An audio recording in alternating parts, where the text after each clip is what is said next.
তো সাকিব ভাইয়ের সাথে আমার পার্সোনালি যেহেতু কমিউনিকেশন আছে বা আমি তার সাথে কথা বলেছি বা বসেছি, সিনেমায় যখন আমরা একটা মানুষকে দেখি তখন কিন্তু অনেক দূর থেকে দেখি, তখন এক ধরনের লেয়ার থাকে সামনে, আমরা ডিরেক্টর হলেও থাকে।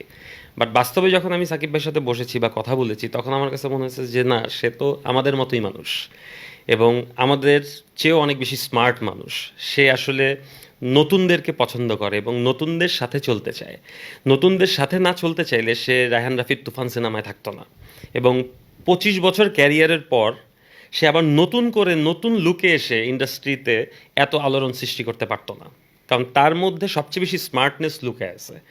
সো সে যদি ঠিকঠাক ডিরেক্টরের সাথে কাজ করে, মানে যারা আসলে নতুন করে ভাবতে পারে, এই ধরনের ডিরেক্টরের সাথে, এক্স্যাক্টলি এই ধরনের ডিরেক্টরের সাথে যদি সাকিব ভাইয়ের একটা কোলাবোরেশন হয়, আমার কাছে মনে হয় যে সিনেমা ইন্ডাস্ট্রির জন্য অনেক ভালো হবে এবং বাংলাদেশ অনেক ভালো ভালো সিনেমা পাবে।